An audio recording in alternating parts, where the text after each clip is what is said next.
প্রতিরক্ষামন্ত্রী গ্যালেন্টকে সরিয়ে দেওয়ার পথে ইসরায়েলি প্রধানমন্ত্রী নেতানিয়াহু। ইসরায়েলি সেনাবাহিনীর প্রতি যুক্তরাষ্ট্রের হতাশা প্রকাশ। ডোনাল্ড লুর ঢাকা সফর নিয়ে মন্তব্য করেছে মার্কিন পররাষ্ট্র মন্ত্রণালয়।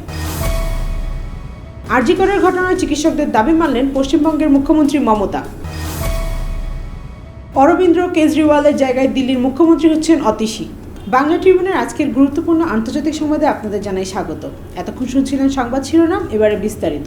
কেউ না বুঝলেও আমরা আপনার প্রয়োজন বুঝি, আর তাই তো অত্যাধুনিক ফিচার সম্বলিত বিভিন্ন সাইজ আর কালারের 250-টিরও বেশি ডিজাইন অপশন নিয়ে ওয়ালটন স্মার্ট ফ্রিজ বোঝে আপনার প্রয়োজন। ঢাকা সফরে এসে বাংলাদেশের অন্তর্বর্তী সরকারের গুরুত্বপূর্ণ উপদেষ্টাদের সাথে বৈঠক করেছেন দক্ষিণ ও মধ্য এশিয়া বিষয়ক সহকারী মার্কিন পররাষ্ট্রমন্ত্রী ডোনাল্ড লু। তার এই বৈঠক নিয়ে এবার মুখ খুললেন মার্কিন পররাষ্ট্র দপ্তরের মুখপাত্র ম্যাথিউ মিলার। সোমবার যুক্তরাষ্ট্রের পররাষ্ট্র দপ্তরের নিয়মিত ব্রিফিংয়ে এক প্রশ্নের জবাবে মিলার বলেন, বাংলাদেশের জনগণ একটি উজ্জ্বল এবং আরও সমৃদ্ধ ভবিষ্যৎ করবে। ডোনাল্ড লুর ঢাকা সফর নিয়ে ম্যাথিউ মিলার বলেন, তিনি সেখানে একজন মার্কিন সহায়তাকারী প্রতিনিধি হিসেবে গেছেন। বাংলাদেশের অর্থনৈতিক প্রবৃদ্ধি, আর্থিক স্থিতিশীলতা, সুশাসন ও উন্নয়নের প্রয়োজনে যুক্তরাষ্ট্র কিভাবে সহযোগিতা করতে পারে সেসব নিয়ে অন্তর্বর্তী সরকারের গুরুত্বপূর্ণ উপদেষ্টাদের সাথে বৈঠক করেছেন ডোনাল্ড লু। ইসরায়েলের প্রতিরক্ষামন্ত্রী ইয়োভ গ্যালেন্টকে অপসারণের পরিকল্পনা করছেন দেশটির প্রধানমন্ত্রী বেনিয়ামিন নেতানিয়াহু। তার জায়গায় নিউ হোপ দলের চেয়ারম্যান গিদেওন সাআরকে নিয়োগ দেওয়ার কথা বিবেচনা করা হচ্ছে বলে খবর প্রকাশ করেছে ইসরায়েলের সংবাদ মাধ্যম কেন।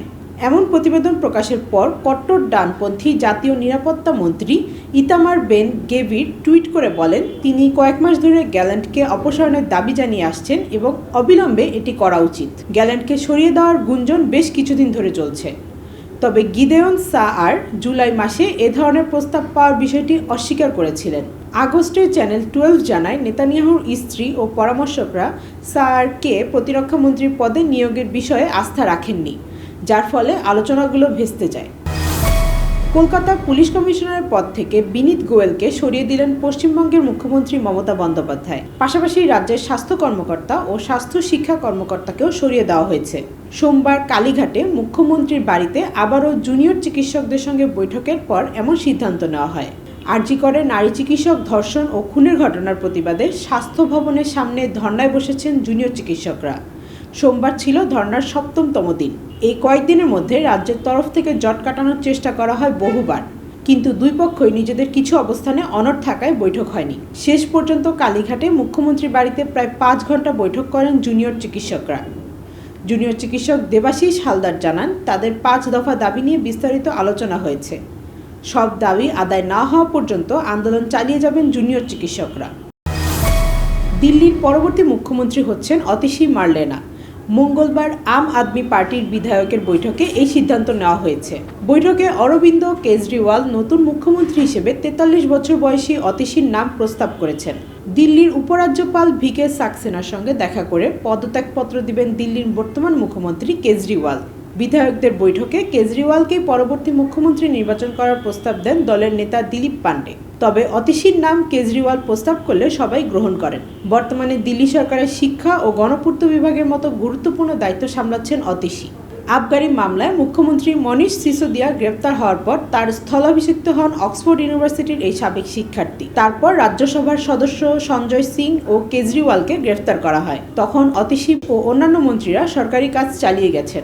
মুখ্যমন্ত্রী হিসেবে অতীশী কাজ করতে পারবেন আগামী ফেব্রুয়ারি পর্যন্ত। বিধানসভার মেয়াদ শেষ হবে তখনই। ইসরায়েলি সামরিক বাহিনীর বিরুদ্ধে গাজার স্কুল, মানবিক কর্মী ও বেসামরিক নাগরিকদের লক্ষ্যবস্তুতে পরিণত করার অভিযোগ তুলেছেন মার্কিন রাষ্ট্রদূত লিন্ডা থমাস গ্রিনফিল্ড। সোমবার জাতিসংঘের নিরাপত্তা পরিষদের বৈঠকে তিনি বলেন, গত সপ্তাহে ইসরায়েলি হামলায় একটি স্কুলকে লক্ষ্যবস্তুতে পরিণত করা হয়। ওই স্কুলে জাতিসংঘের সহায়তাকারী সংস্থা UNRWA পরিচালিত আশ্রয়কেন্দ্রে অন্তত 18 জন নিহত হয়, যাদের বেশিরভাগই নারী ও শিশু। গাজায় ইসরায়েলি হামলার 1 বছর পূর্ণ হতে চলেছে। সেই সঙ্গে বাড়ছে ইসরায়েলের বিরুদ্ধে মার্কিন অসন্তোষ। যদিও ইসরায়েলে জাতিসংঘের রাষ্ট্রদূত ড্যানি দানন দাবি করেন, ওই আক্রমণে হামাসের কর্মীরা নিহত হয়, যারা দিনে UNRWA এর জন্য কাজ করত এবং রাতে হামাসের পক্ষে কাজ করত। এই ছিল আমাদের আজকের গুরুত্বপূর্ণ আন্তর্জাতিক সংবাদ। এতক্ষণ বাংলা ট্রিবিউনের সঙ্গে থাকার জন্য ধন্যবাদ। আমাদের আরও সংবাদ পড়তে ভিজিট করুন www.banglatribune.com।